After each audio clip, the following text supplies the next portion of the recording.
Now, Hello, I hope and you're... sorry. I just hope you're not expecting me to be funny, because I haven't had a funny week.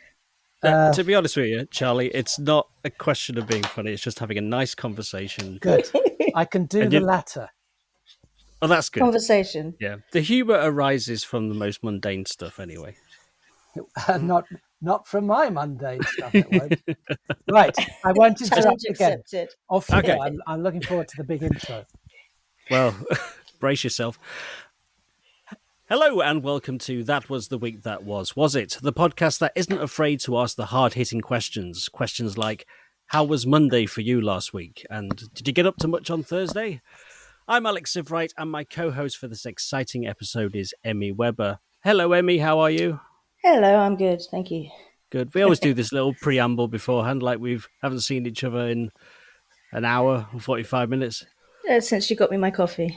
Yes. I had to go and get a coffee. It's part of her rider. Anyway, our guest for this episode is an actor, writer, and former singer. And let me just get this out of the way right now. He's also one of my comedy heroes. It's got to be said.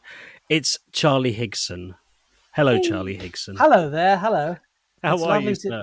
Yes, I'm good. It's lovely to be here, and it was lovely to get that glimpse into your intimate lives at the beginning there. It really painted a picture. You've learned that she likes coffee, and that's the best thing. Yes, my wife, she likes coffee. Yes. Charlie, how are you? Are you good? I am actually. I have been good, and have annoyingly, for those people who haven't remained well, I've remained well all through these weird times, except for when I came down with a terrible, terrible cold, having not had anything wrong for over a year. Yes, but I've avoided the more serious stuff. So yes, it's good. It's good to feel good. It is, isn't it? I mean, isolation's been quite nice for me. I've quite enjoyed it. The whole. Well, I'm a writer, so I was self-isolating anyway. That's what. Yeah. I've been stuck in this room for years now. I often wonder what it's like out there in the world. Overrated. Very overrated. So, interesting fact about you, I was reading. You've played James Bond, haven't you? I have. Have. In a bit of... it was very meta. Very meta, yes. I mean, obviously, for those who know me well, or even don't know me at all, but occasionally look at Wikipedia, or go into bookshops, or I have children. Yes, I wrote a series of young James Bond books. Mm-hmm. I was commissioned by the Ian Fleming estate, so it was very exciting to actually sit down and be able to type the words, the name's Bond, James Bond. It's the second best thing to actually being James Bond. Yes, well, as you said, I'm getting there. Just give me... Oh, sorry, mate, I'll edit that out. Come on, Alex. Warming up. God. So, and then I was approached sometime after by the company that made the Miss Marple TV series. And they said, we're doing this new Miss Marple, and the way we do it now, we try and set it in some specific historical period and try, if we can, to work in an actual historical figure from the time for a bit of fun. And they said, this book is set in the Caribbean in the 1950s. And it would be quite fun for Miss Marple to meet Ian Fleming. And so we thought of you, and we thought, would you like to write this episode, a Caribbean mystery? So I thought, well, that'd be very exciting. And I did. It's the only time that Miss Marple ever leaves England. And as a result, they hadn't got round to filming it because it was more expensive. And in fact, it took, I think, 2 or even 3 series before they plucked up the budget to film my one. Wow. And of course, then didn't film it in the Caribbean. It was filmed in South Africa. Oh, well. Still quite But yes, so that's a long preamble to me. So I wrote this episode because Ian Fleming had a house out there, Goldeneye, which he bought off the mother of the woman who set up Island Records, Chris, what's his name? I used to have these facts at my fingertips. Anyway, it doesn't matter about that. He had a house out there called Goldeneye. And he was also a keen, he was interested in wildlife and bird watching. And he had a book on his bookshelf, which was Birds of the West Indies, written by a man called James Bond. And when he was looking for a name for his secret agent, he looked at the book and thought, that's perfect. He wanted something boring and bland and straightforward. He didn't want to write a sort of Lord Peter Wimsey type of a book. He wanted his to be kind of brutal and real. And he thought James Bond is a nice unfussy name. Yeah. So I thought, okay, I'll write Ian Fleming into the episode. So he will meet Miss Marple in the Caribbean. And I thought, well, if I'm putting Ian Fleming in, let's put James Bond in as well. So I did. So I have them all at the hotel where Miss Marple is staying. The ornithologist, James Bond, turns up to give a talk on birds of the West Indies. And Ian Fleming is there talking to Miss Marple, trying to find a name for his agent. And the man introduces himself as, hello, I'm Bond, James Bond, this kind of nerdy American ornithologist. And I wrote this having a bit of a laugh. And the great thing about writing something like that for someone else, because normally the stuff I write is I produce myself, or with with Paul if it's a comedy thing, Paul has. But this was great. I could just give them the script. They've made hundreds of them. Thought, well, I'll leave them to it.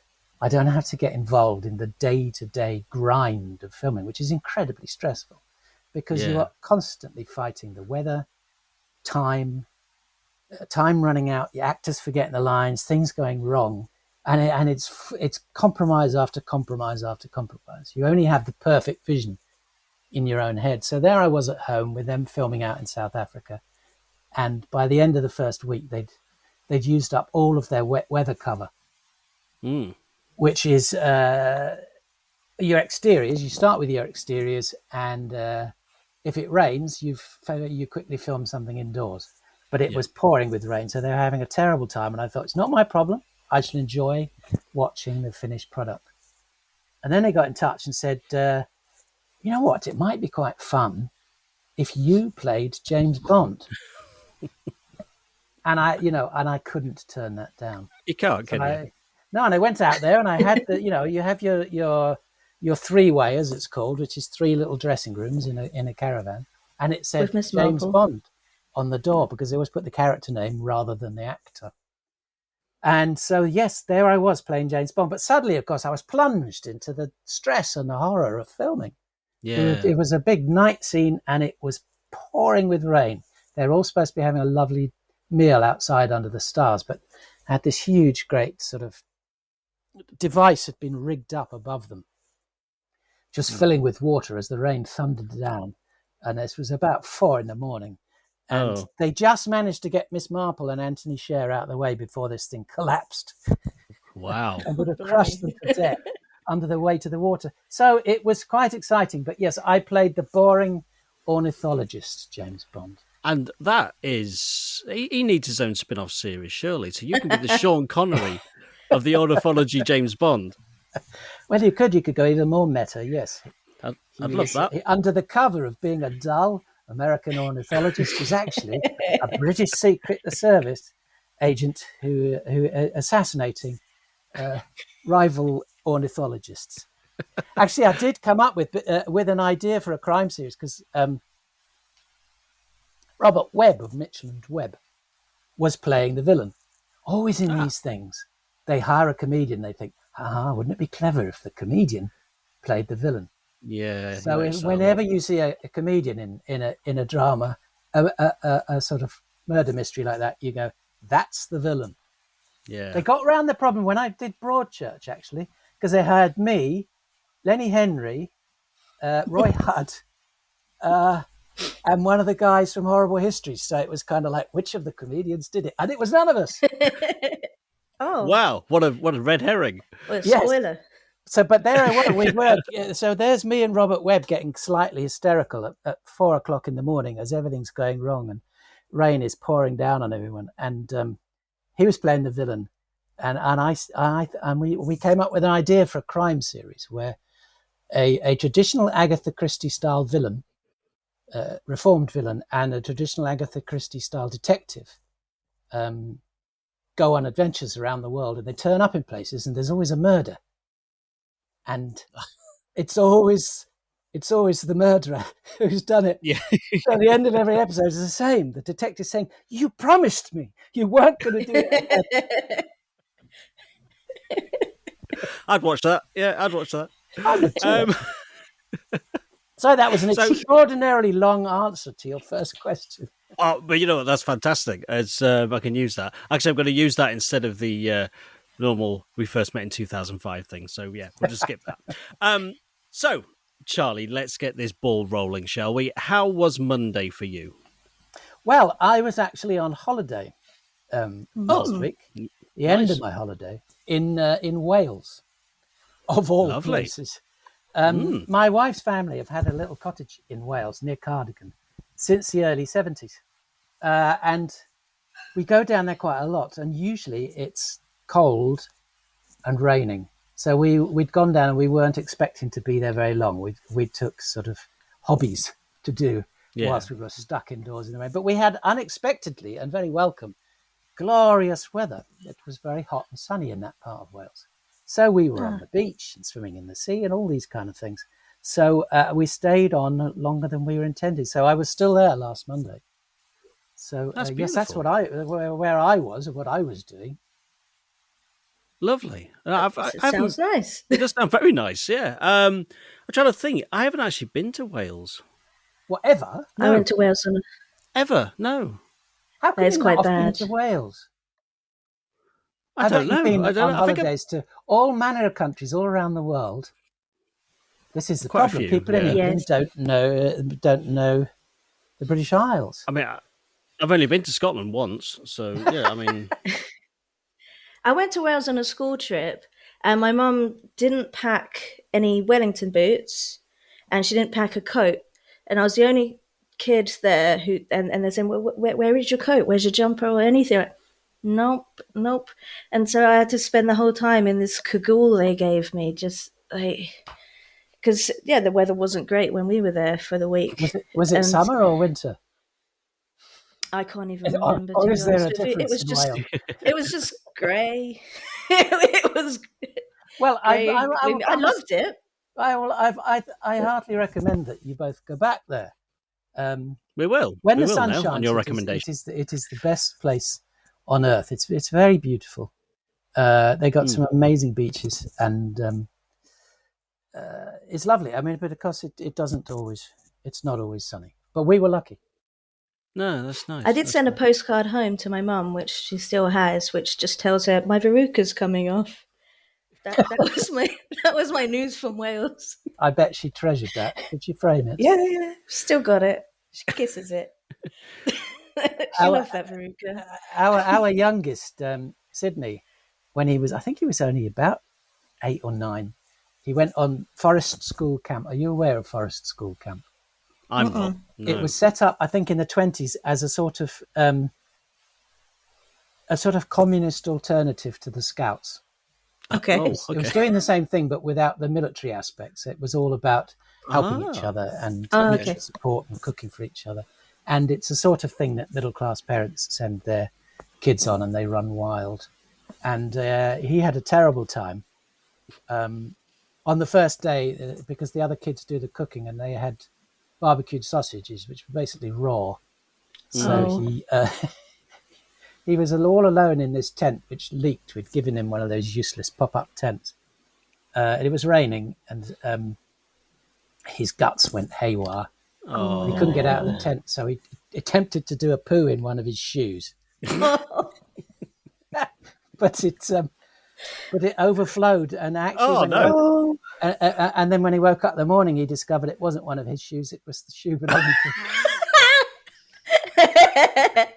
I was about to ask what size feet have he got, but his mate, the guy he'd never met before. So he had an absolutely miserable time. And in fact, when he got back, he had this big rucksack, and he hadn't changed his clothes once in the entire time. He was still wearing the same clothes. So there was all these clean clothes in layers down through this rucksack, including this rain-sodden postcard, which luckily he hadn't managed to send.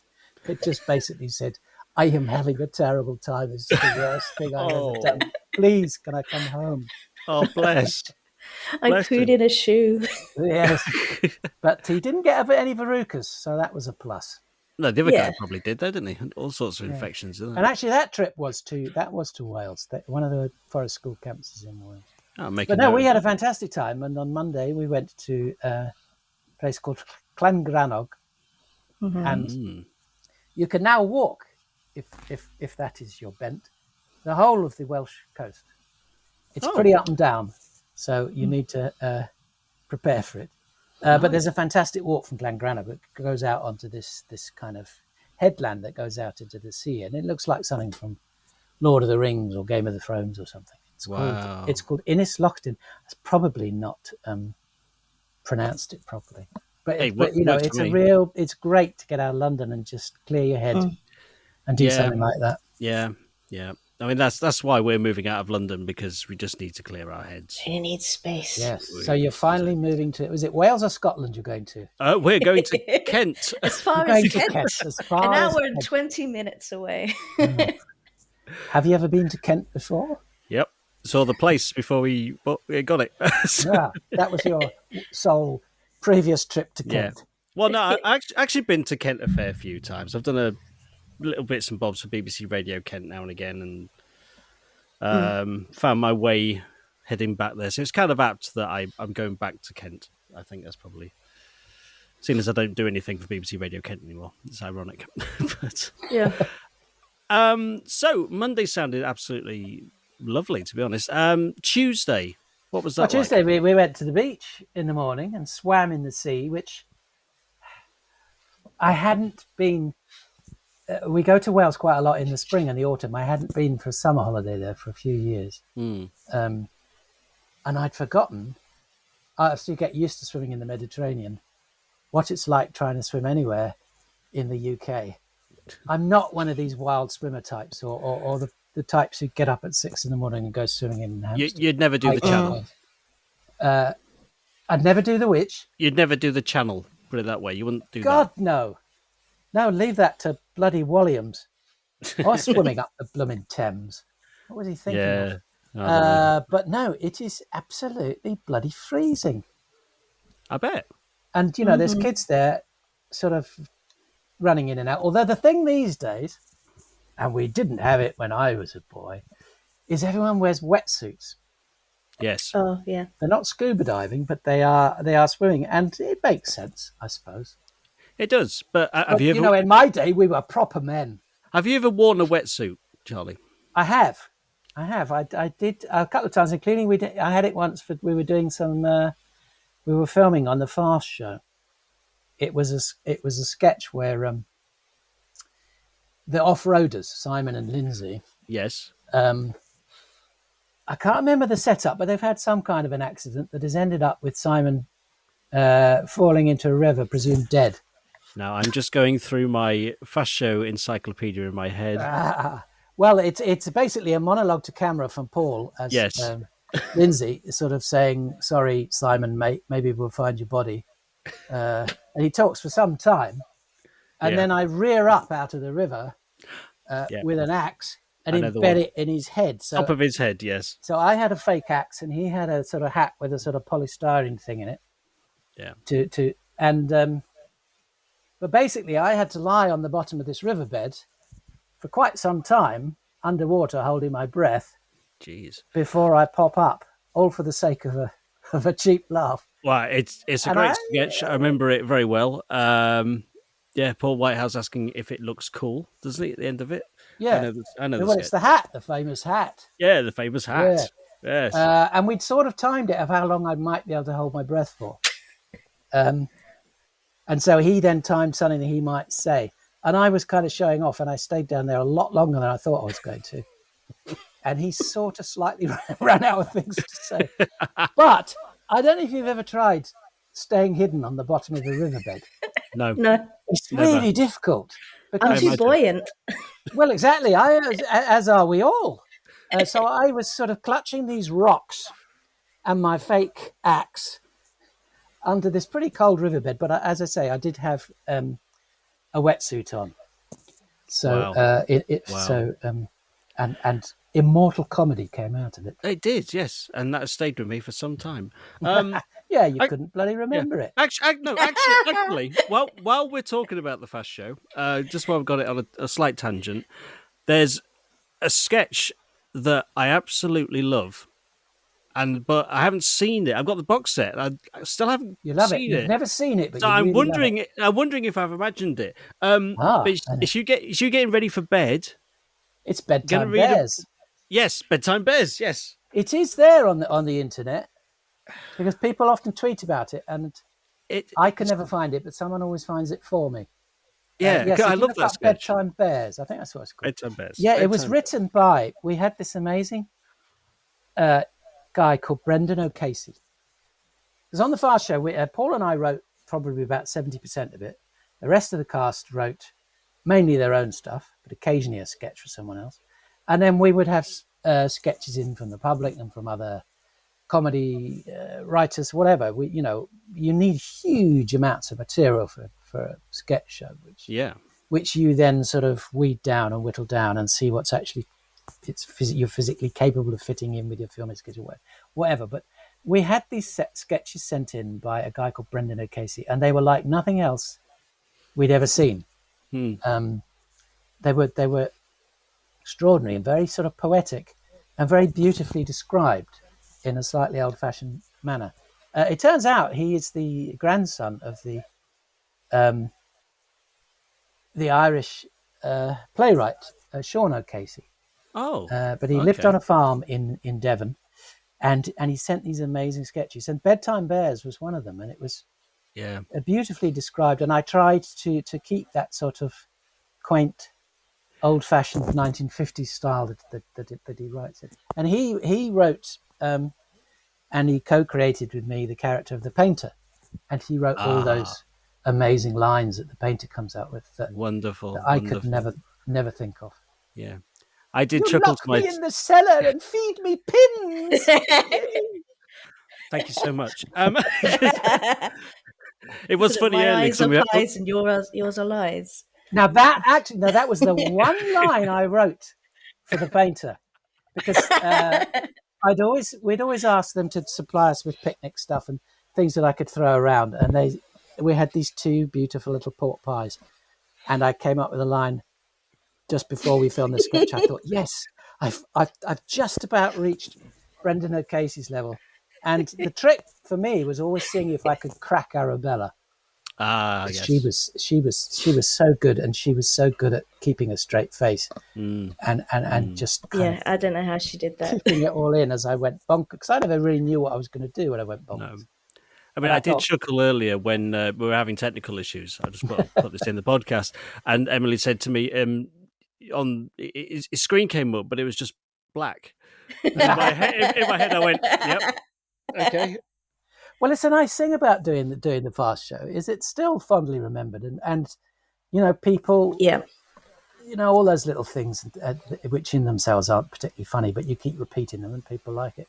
There's a lot of people, if they get a sort of coughing fit, will end up going, "Oh, that's got it." Yep, I do it. And of course, I do it. A black triggers a lot of people. I'm an artist, so anytime I pick up black. And so, to do something that sort of enters the public consciousness like that. It's a lovely thing. It's great. It's a lovely thing. And I mentioned earlier you are one of my comedy heroes. I'm going to gush slightly here now. Because Emily can vouch for this. Every time Mickey Disco you appears, cry laughing. I can't not cry. He loves Mickey Disco. It's ridiculous. Every appearance, I can't not weep joy. There's no one where he falls over. Yes, I think he does most of it. There was. That's the end of the Big Show. I think that was his first appearance. Yeah. It was, yes. On Big Show. Yeah. Yes, and I am a terrible ham, and I like to hog the screen. So even though my bit was over, I thought, I know what, I'm going to fall into shot right at the end. It worked. But that song that we sang in that one, yes, "Sexy Baby Disco Baby Hot," was inspired, as a lot of the stuff on the Fast Show. You'd hear something or someone would say something. You think, make a sketch of it. I was listening to some kind of Italian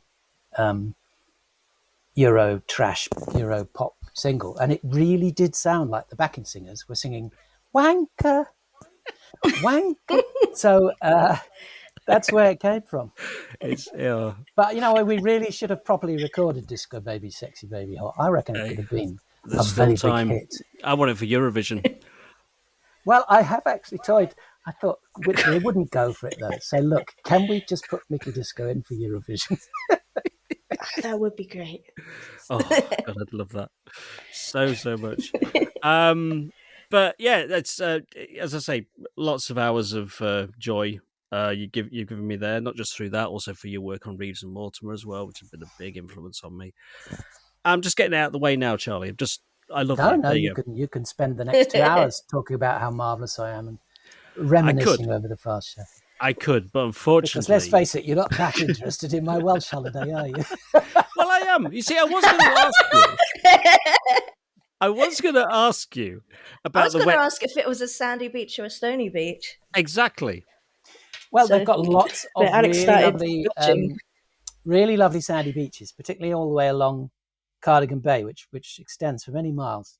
And our favourite beach that we love going to in Wales is called Munt, because there is a little hill there, which is a sort of mini mountain, a mount, I suppose. And it's a lovely sheltered beach, very sandy, and it's got a freshwater stream comes in at the back and flows down one side of the river. So when our boys were small and we went there, we would spend all day damming the river and then watching it break the dams. And I still hanker after doing that, but I'm going to have to wait till I got grandchildren now. That sounds great. I can't be going over and pushing the other kids out of the way. Yeah, you just go and do it. It's fine. That's not how you build a dam, little boy. Get out of the way. No, we built some magnificent dams. Yeah. And sandcastles, and of course big holes. Oh, yeah, you can't be a big hole. You can't be a big hole. Mm.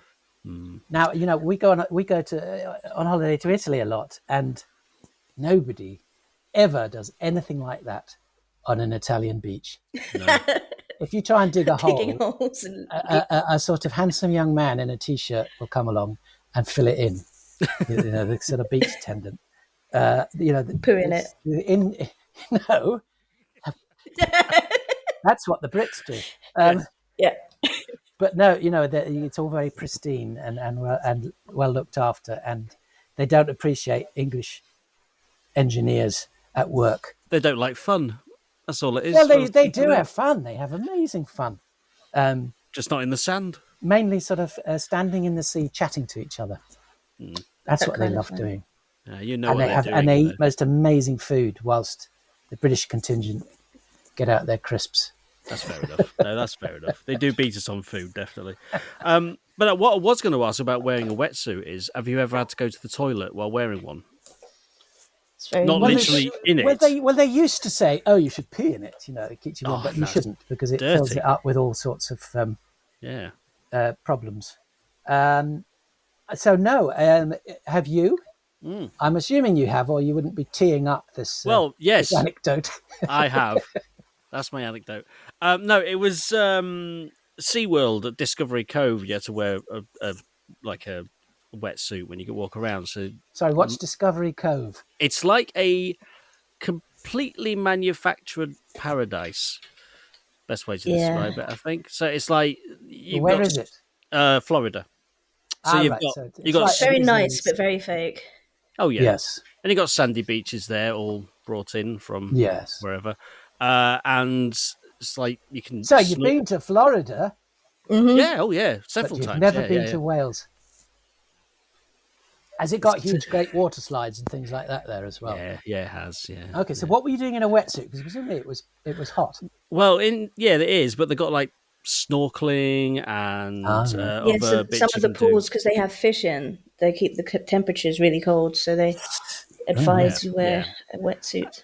And so these wetsuits are all provided by Discovery Cove. You'd go in, give your size, and you could take it off the hanger. Give your size. Now, yeah, yeah, exactly. I'm a large. Even I'll need a big prescription. pouch. Yeah, I did. Not with a bit more give.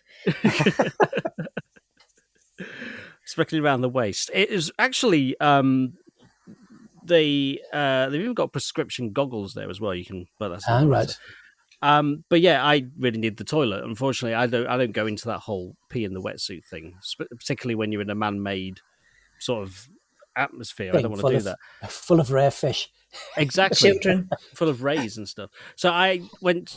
It was a thing that did up at the back, and the awkwardness of trying to get this thing down and squeeze out of it. And I'm British. I'm not going to ask for help, am I? Well, I don't know what the etiquette is on that. Of what Hey, could you help me with my unzip my wetsuit, sir? No, it's stupid. But yeah, it's not a very good story, but it happened to me. How long did it take? About a good 5 minutes, I would think, to get out of it. And probably about another 10. 2 hours. Did you have to put it back on wet as well? So yeah, it wasn't much of a story, that's was even it? more tricky. Yeah, you do have to put it back on wet. It's terrible. But surely then the second time you did it, you would have got someone you were intimate with to unzip the back before you went into the toilet. You see, this was a business trip that I was on. Yeah, but it's not like they're going to unzip it and take it to the next stage. Is it? I was the only male. You were the only male. Yeah, but you don't need to take it as far as seeing anything. I mean, the small of your back, you can reach around there quite easy. It's the top bit that's hard. Yeah. See, if you were on this break with me, you'd have helped me out. But yeah, well, come to me first. Will do next time. I could do it. I'm double jointed. I can reach. Yeah, that's true. I'm not. So now it's time for this feature's theme music was produced after the recording of this podcast. So let's have a listen to it. Well, that was that. What do you think? Well, I'm very honoured that you've made a piece of music that references all the projects that I got on the go. Yes. For my novel set in Greece, you've got the traditional Greek rumbetica influence in there. That's correct. Yes. And for my Swedish TV project, you've got the Swedish nyckelharpa. I think that's how you pronounce it. Yeah. Yes, I think that's right. And for my Italian thing, there's echoes of the recent Italian Eurovision hit. I can't remember what were they called, that band that won. Was it? I don't know. I genuinely don't know the answer. I didn't know if you wanted to give you a joke answer there or the actual answer. I can't remember. Well, you could try a joke. Let's see how it goes. Yep, come on. Right. All I've got in my head is La Traviata, which is an opera. So that's an opera, not a joke. Yeah. Yeah, exactly. That's not a joke. Always happens when you put on the spot like that. Just name an opera. Yeah, just name an opera. Yeah. But I did think, actually, I thought you went a little bit too far with the galloping horses. They weren't really in time. If you'd managed to get some horses who could gallop in time. Well, no, these were special horses that I say special. They're not magic. They're special. And unfortunately, they don't get out much, so they don't get much practice at doing that. So, but they were free. So what can you do? Especially the last year and a half, the horses haven't. Oh, they've done nothing the last year and a half. They just sat there like. Yeah, because I thought the album you did with them, when was that? 2015? 2015, yeah, 2015. Yeah, I think they. Yeah. That was beautiful. Yeah, they break me. But what, have they gone lame since then? Yes, I mean we've all gone lame since 2020. I think throughout that we've all gone a bit lame. But yeah, they just sit around and fart, and that's all they do. There was that horse that got a bit of a drug problem. Yeah, we don't. Oh. Yeah, we don't. Ketamine problem. So he's left the herd. Is it a herd or a pack of horses, or a flock? What do you call it? A gaggle of horses. You get them in old westerns. You do, don't you? Come on, Clint. There's a gaggle of horses over there. Let's go and lasso them. 5. Yeehaw. There's 5. I love that collective term thing for animals. I think that's amazing. The But collective. but when push comes to shove, one can never remember any of them except for Murder of Crows, which everyone knows. Well, And you we've always got. go, does anyone know what a lot of crows is called? And I go, yeah, it's a murder. Yeah, Everyone knows that. well, I've got two that I've got to hand. Go on then. Which is because we've got a pug. Apparently, a collective group of pugs is called a grumble. Apparently, The grumble of pugs. yeah, and pandas. I bet some idiot made that up on Instagram. Oh yeah, they're all made. I mean, the murder of crows. Come on. But the other one is an embarrassment of pandas. Yeah. Which, Embarrassment of pandas. I think it's a bit of a shame, really. But yeah, that's the truth. Okay, so Well, I their think lives are quite embarrassing. It's everybody just trying to film them yeah, at that's it. it. That's it. But there was somebody now. One's been born recently, though, hasn't they?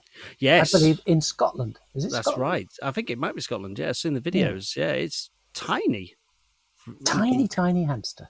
incredibly Not a hamster panda. I mean, it might be. It might It is be a hamster. Maybe they're just we don't know faking what it. a baby panda looks like, do we? Yeah, Exactly. Look, it's a baby panda. Yeah, we'll sell that to your zoo for $1 million if you want it. It looks like a hamster. No, that's what baby pandas look like. They come out very small. Yeah. But That they wasn't did. really a Scottish accent, was it? But there you go. Well, no, it's fine. He's not from Scotland. That zookeeper. He's, Okay, the new. There's a hamster. That is. No, it's a panda. Sorry. The price has gone up. That's an Lovely. embarrassment of hamsters. Embarrassment. Lovely. Well, that's great. Any more feedback about the music, or was that all? Yeah, I mean, I quite like the sample of Hyacinth Bucket. Oh yes, Okay. yep. It sort of added, Gravitas. a bit of class, I think. Yeah. She. It was an obscure line, though, wasn't it? That it wasn't the. Yeah, it wasn't, Traditional. yeah, It was a very random line. yeah. But- And actually, the first time I hearing it, I wasn't actually sure if it was her, and I thought maybe that's from something else. No, It it's, sounded a little bit manly. Yeah, she did. But I tweaked her voice ever so slightly. Just to make it sound a bit Clever. manly. So, yeah, Only you could have tweaked the horses. just to throw you off the scent. So that's great. I will look forward to. I mean, I'm glad you enjoyed it. Should I say? So I look forward to trying to put that together. don't ruin the magic. Wednesday, Charlie. We're on halfway through already. How did you feel about Wednesday? What was that like? Well, Wednesday we were driving back from Wales, so it was quite a dull, uneventful day because it was just us in the car for 6.5 hours. That's quite long, isn't it? Really? Well, it's a long way to West Wales, and if you get any traffic, you can get badly stuck, and we did get some. Oh dear. But what I always think when I'm driving, because I'm with my wife, and we've obviously spent many, many years together and had many car trips together, is in films and TV, they'll often put people having dialogue in cars. It's kind of like, well, rather than just sit at the kitchen table, well, they can be in a car and have a conversation. And in these things, it's backwards and forth, a lot of dialogue. But, our conversation in this 6.5 hours from starting in Cardigan and ending up back in London, if you'd edited it all together, it would have been probably about 2 or 3 minutes. Yeah. But, you can do that. You'll someone will say something and you'll drive for a couple of miles and then someone else will say, yeah. I'd forgotten about that, yeah. And who was there with us? And the miles would go past. Yeah. And so it's even in the boring, mundane things like having a conversation in a car that life does not. The TV is not really truthful to our lived lives. Wouldn't really make good television, though, would it? Imagine it you got a half-hour episode, but it's a 6.5 hour drive. What's that? And then. Well, that's an old-fashioned series would have been. If it was a comedy series, that would have been. Well, let's say it's a drama. Okay. That's a 6-part drama. That's true. You got an hour, haven't you, on them? Yeah. The Journey from Wales. Yes. Starring Charlie Higson and who shall we have as my wife? Olivia Colman, she's always good. Olivia Colman, yeah. Yeah, She could even make the pauses interesting and funny. Oh, she would. She just have a pensive look. The Journey Back from Wales, starring Charlie Higson and Olivia Colman. Yeah, the first episode, one. Nothing is said in the Nothing first at all. episode at all, and you're just thinking, have they had an argument, or are they okay, or?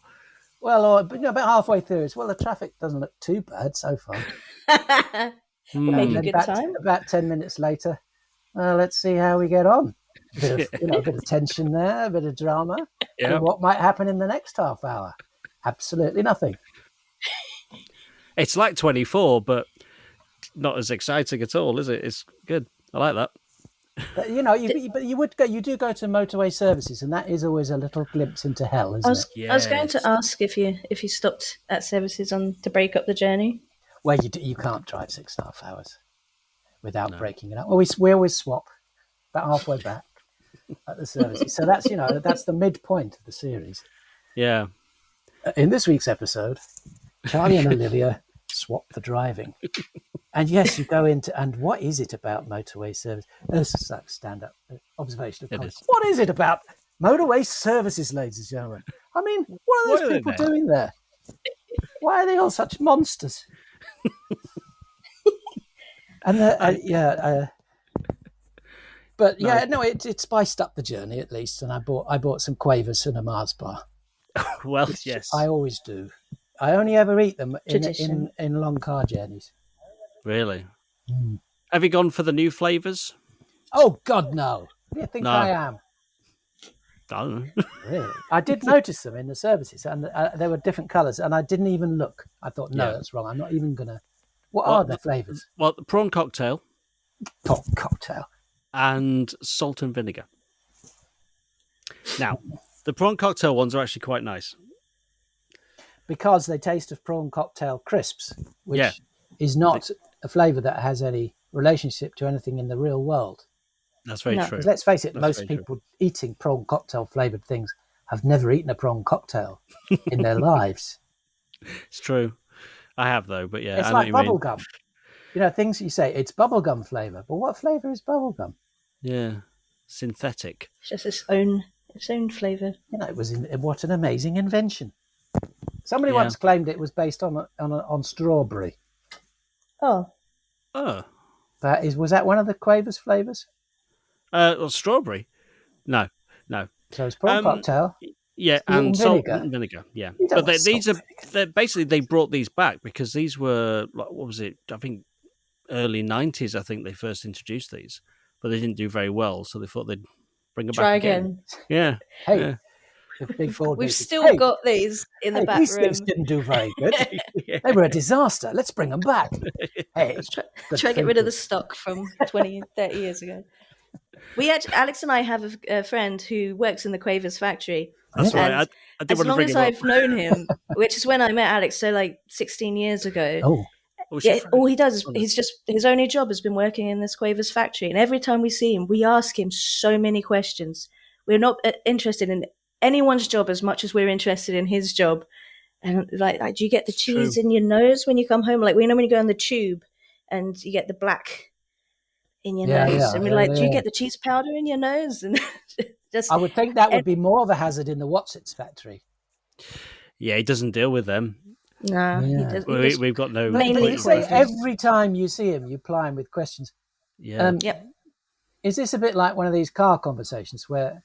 Because, I mean, I can't think of probably more than 6 questions you could really ask. Well, you see, he's been there for so long. Like you ask him one question one time, and the next time you see him. Well, yeah, he's been there so long, so there's many advancements. Yeah, exactly. They've recently got robots in there, and they've been. Your friend is clinging on.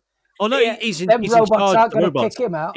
He's in charge of them. He's all right. Oh, he's in charge of the robots. Yeah, he's been there so long. He's in charge of the robots now. Oh my God! So he can take over the world like Terminator. Yeah, I think they named them, but I can't remember what they named them now. So that's. Oh yeah, he did tell us the names. Yeah, it was something like a pun because one of them wasn't working very well. It was called someone who doesn't work very well. I can't remember, but I don't know. I'll message him and find out and put it on the end of the podcast. It's really important. We'll ask him again next time we see him. I forget half his answers. We need to know what the Quavers robots are called. Yeah, but he gets bin bags full of quavers all the time. Poor bastard. I know. He doesn't get a choice. I think we're just trying to work out what's keeping him there. Like, why would you be there so long? I mean, the I fact he think still he's- lives in Lincoln just baffles me anyway. But yeah, he works there. I think so. he's in love with one of the robots. He's Maybe. having a romance, a workplace romance. He's certainly not in love with the fucking quavers, I'll tell you that. Bin bags, you could sleep on them, couldn't you? He probably does. Get enough of them. Yeah. Not quite comfy, I imagine. But we've asked him questions like, did they ever come out completely straight? What do you do with them? They had a competition once, and it was when my kids were small, and they were like sort of special mutant quavers hidden in the packets, and if you found one, you could win large sums of money. Amazing. That's And ringing I a remember we bell. were in Wales, and I had a packet, was eating it, and I am pretty sure I this weird shaped quaver came out. I thought, what the hell's this? And then I ate it. And then later on, the kids were looking at the packet saying, hey, Dad, if we find a weird quaver, we could win. It's like £1 million or something. How And would you know? I kept quiet. Well, I think it was like a straight quaver or something. It tastes of something. It tastes of But bubblegum. it came out and I ate it quite quickly. I thought, actually, that should have looked at that quaver a bit closer. Looked at it. Yeah. Wow. Well, you could ask your friend. He must remember because he probably manufactured the 10 Put it in the bag. hand himself. carved the 10 special quavers. Ugh.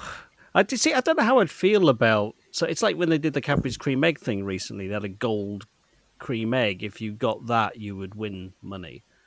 I'd feel a bit cheated though, because it's like I really wanted the cream egg, and now I can't eat it because it's golden. But with the money, you I could don't get buy it. 6 or 7 other cream eggs. Yeah, but you don't get it immediately, do you? You got to wait. So I mean, Well, then go back into the shop. They're not that expensive, are they? The last of your No, pennies. in my like luck. Charlie Bucket. On it. I didn't actually want to win.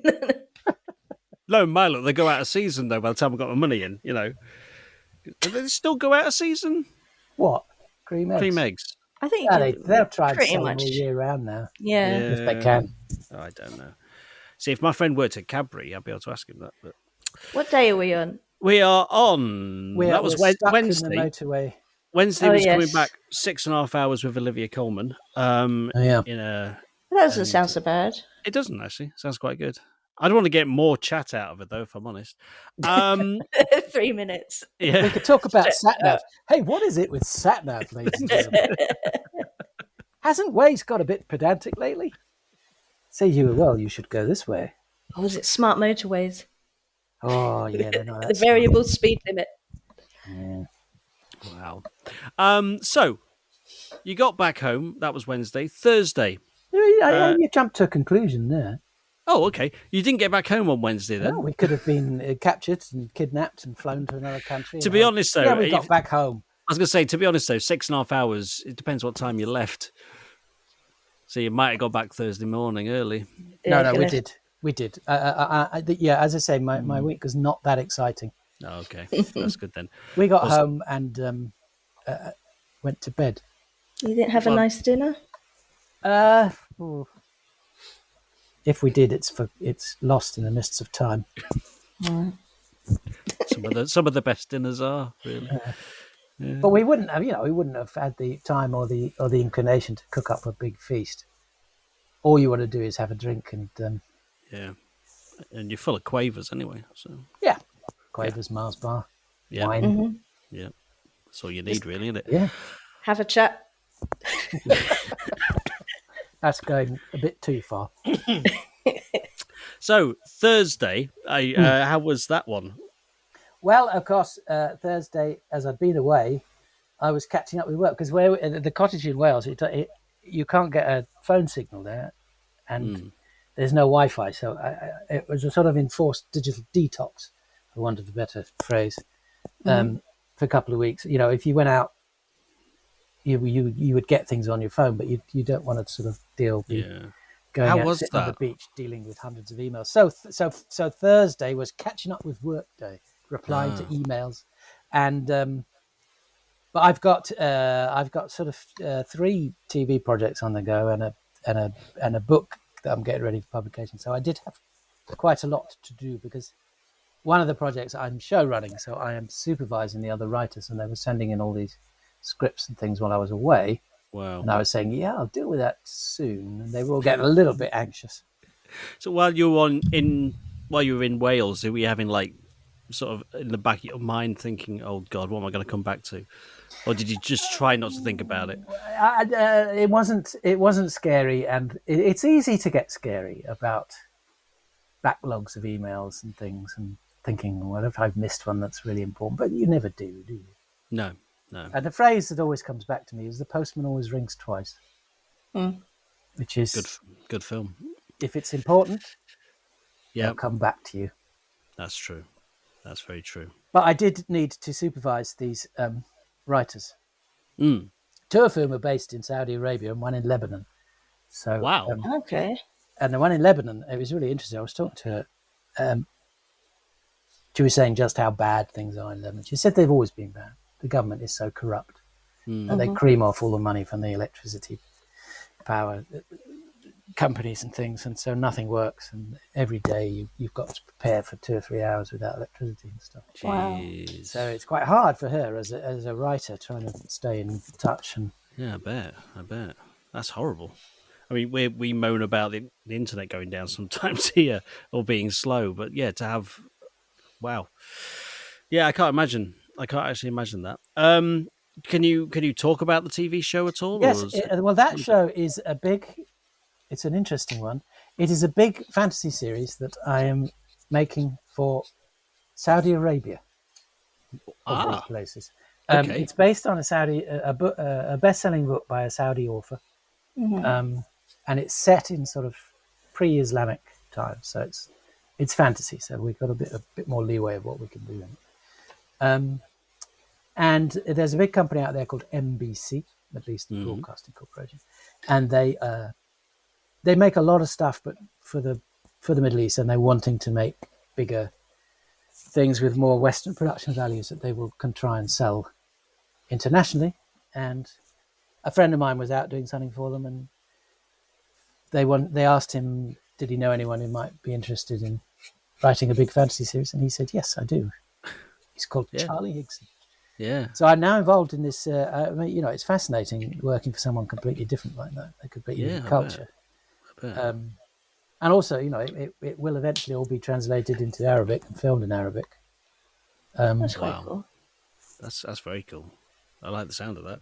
It's quite exciting because when you get to my age, they always, but particularly in comedy, you always want the new, young, exciting thing. Yes. You don't want the old, sad, middle-aged, grey white man, middle class. There's always stuff to do, but the thought of getting in there and helping them develop their TV industry and working with local writers and trying to develop that side of things is quite exciting. Yeah, that's really. I mean, if you were to say, can you guess what the project is I'm working on? I would never have guessed that. Neither would I if you'd asked me 2 years ago what I'd be doing in 2 years' time.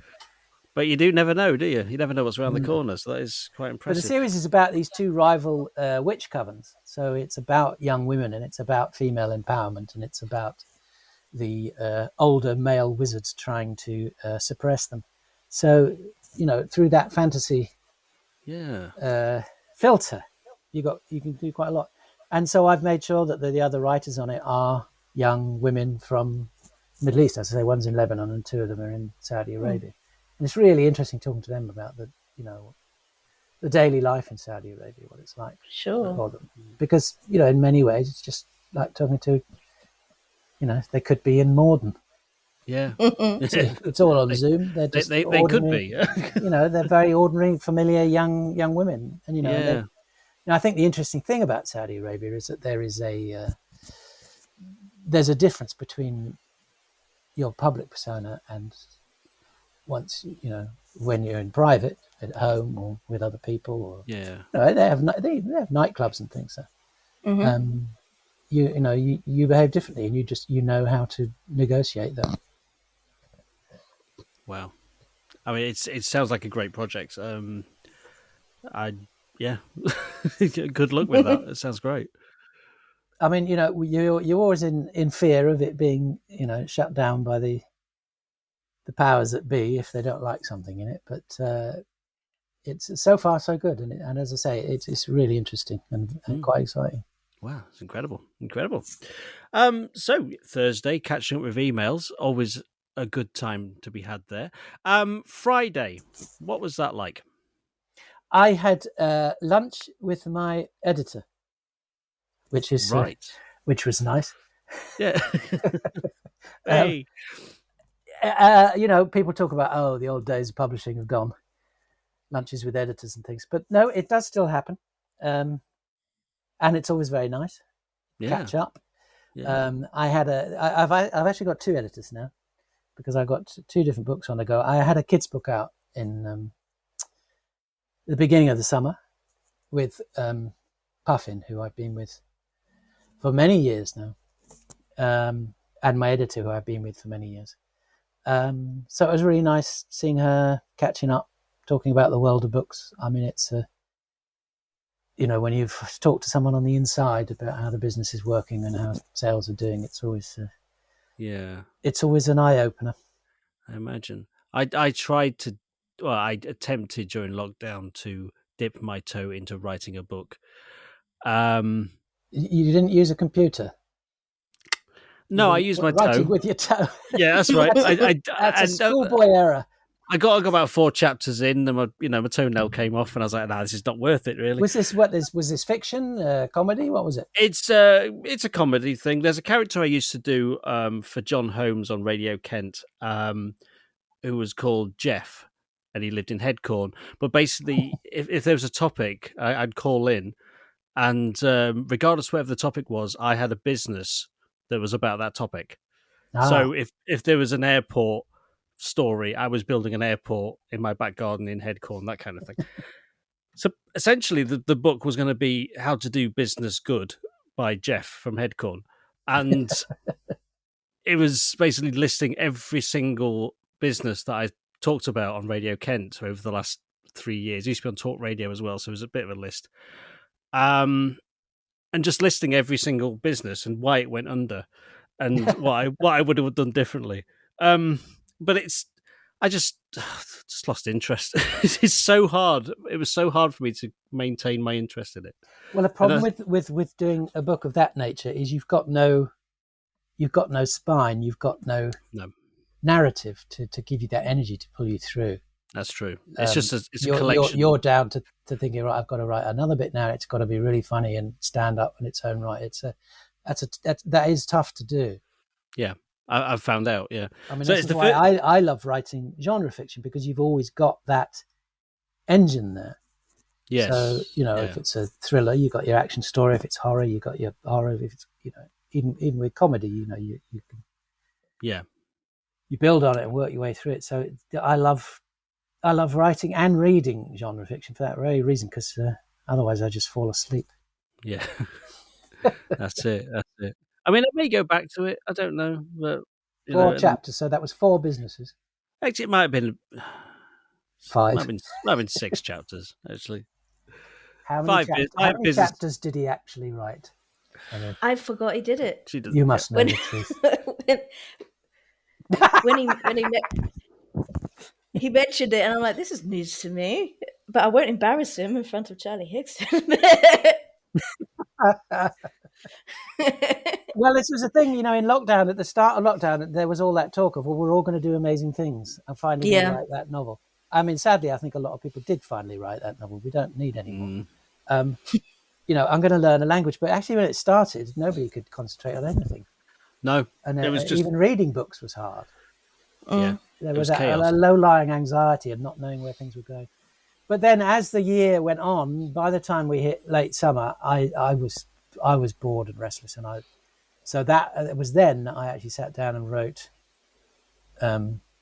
this. I've written an adult crime book. I wrote 4 adult crime books in the early 90s, and my editor at the time would keep getting in touch, saying, "You got a new one on the go, Charlie?" No, it's this TV's taking over. And it was the time of the Fast Show and Harry Enfield and all that, and Vic Reeves. So, 25 years later, we get to lockdown, and I thought, I think I've got an idea for a new adult crime book. So I got in touch with him and said, are you still interested? And luckily, he said yes.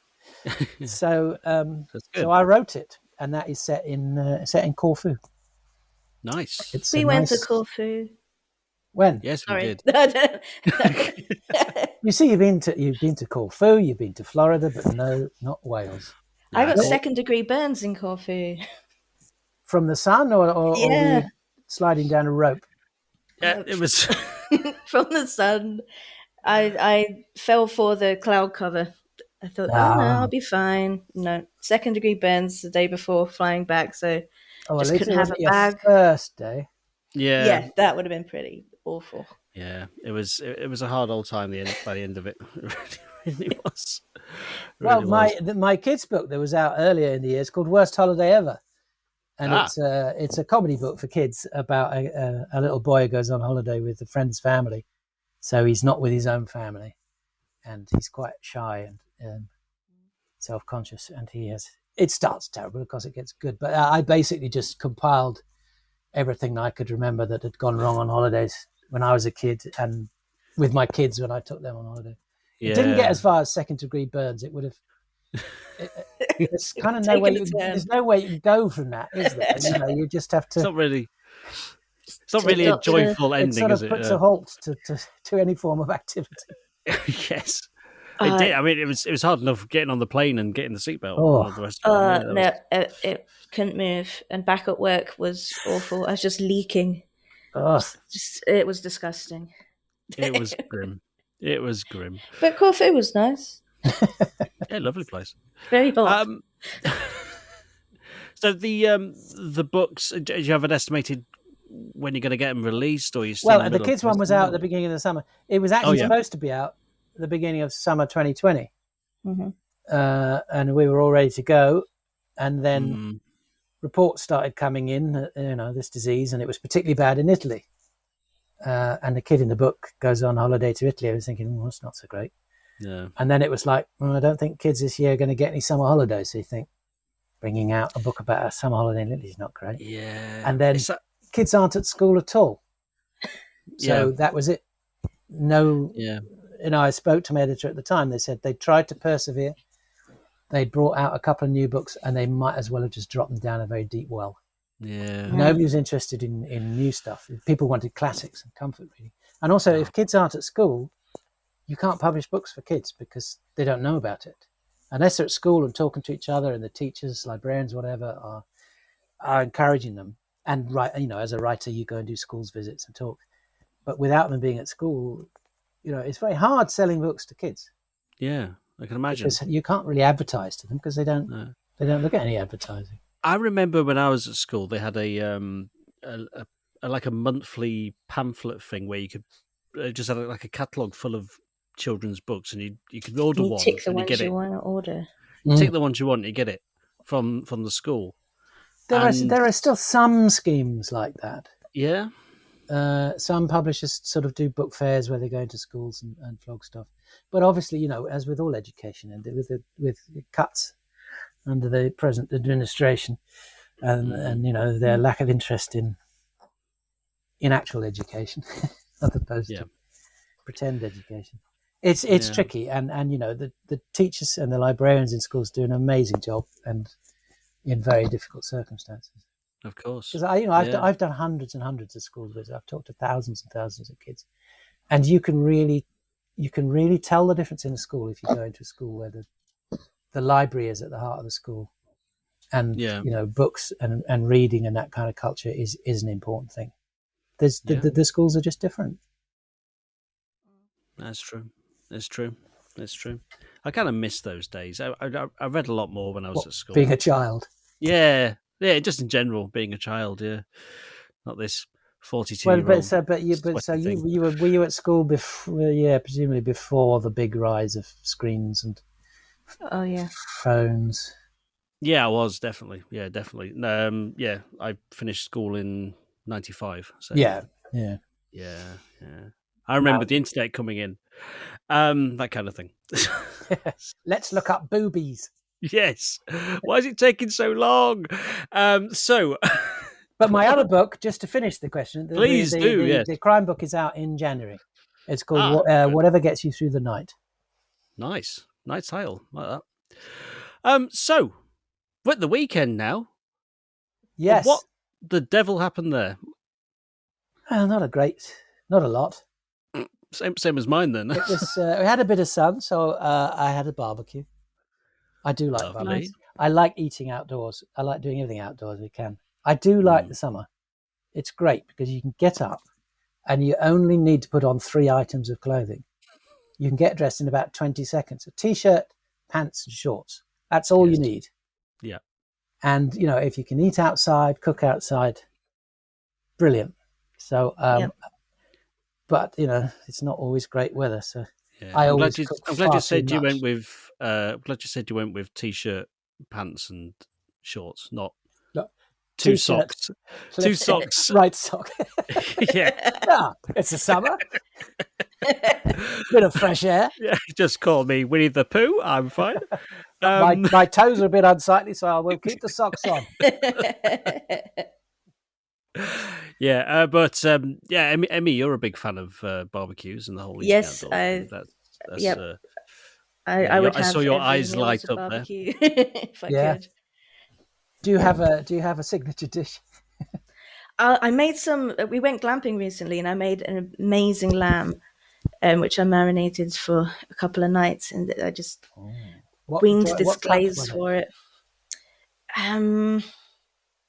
Was it fillet or was it on the bone or? No, it was fillet. I think it was neck or something. But it was so good. Lamb I would do that again. Lamb is the perfect meat to do on a barbecue. It's not too expensive. You can burn it on the outside. It doesn't matter. It stays tender in the middle. Even if it's overcooked on a barbecue, it comes out all right.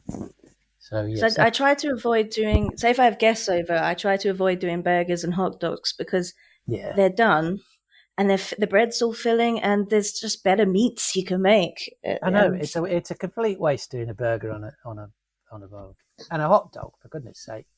Yeah. You can eat them cold. But you need a good bit of meat. Yes. Oh, I'm sorry I missed out on that trip of yours. It sounds great, that lamb. It was a good experience. I think about it regularly. that lamb. Yeah, good lamb. Well, one of my favorite all-time dishes is the Greek gyros, as I believe is the correct pronunciation. Which is a form of, which is, and they're getting more common here now. I mean, it's essentially it's a kebab, but it's in a very soft, spongy bread.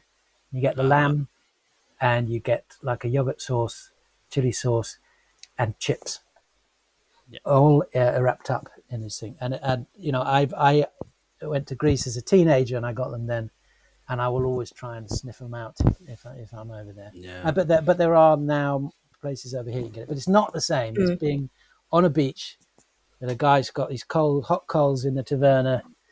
He's grilling the chunks of lamb. You've got a nice cold beer, and the sun is sparkling on the ocean, and then out comes your gyros. Now that for me is absolute paradise. That sounds good. I haven't ever ordered them because I didn't know how to pronounce them, and I knew that the way I read it is not right. Well, I think if you did say gyros, people would because that must be what most people call them. Ah, gyros. Yeah. So I'm sure they would happily serve you one. They're not going to stand there saying, "I don't know what you're talking about. What? What? We don't serve this." No, maybe you need the shop down the road. Oh, I'm really hungry now. That's not fair. So that was the weekend. A bit of barbecue, a bit of Barbecues. Gardening, catch up with the kids, which was nice. I mean, as I said before, lockdown for me hasn't been a great hardship because I sit in this little room and I write. That's pretty much what my life is. And I've been able to carry on doing that. But for my 3 boys who are all in their 20s, it's much tougher. At a time of life, it's hard for them. And my second son, Jim, is is a singer in a band called Koala. Ah. And last year they were teed up. It was going to be their big year. They had a big British tour, a European tour. They were going to do all the festivals. They would do Glastonbury for the first time. Oh, man. And of course, none of it happened. But now, finally, a year and a half later, starting to do gigs. So he'd just done three festivals. He did Latitude and Boardmasters and something in Lincoln, I can't remember. And he was just so happy. They'd enjoyed it so much. Yeah. And he said the crowds were just amazing because the crowds just wanted to be. Yeah, they've been starved of it, haven't they? Yeah. And so he came over for the barbecue. So it was great to catch up with him and to see him properly happy. I mean, they kept busy. They were recording and they've done lots of social media and stuff, but it's not the same as playing live. No, it's when you gear yourself up for a big tour or something like that. Imagine just it's bad enough, not being able to go out and see your friends or anything like that, but when you can't do a gig or something, that's what's going to huge opportunities lined up and I mean, and music, it's a young person's game. The likes of Billie Eilish, she's only 19. She's been going for 4 years, and already people have started saying, "Yeah, I did not know." People started saying, "I'm a bit bored of her now." You've got a small window of opportunity to really hit as a sort of good-looking young person with your band. This is us. I mean, the only consolation is that every single band in the world was in the same position. Yeah, and it's not just music, obviously. So it's most jobs. Yeah. So many just were put on hold. Life went on hold. Yeah. I'm the same. I had two big-ish voice acting jobs coming up, and they were delayed till over a year later. I've recently done one of them the other week, and it was that feeling of waiting. Surely voice acting you can do from home without having to mix with anyone. Well, yeah, but for some reason they said no, we're just going to stop and not do it.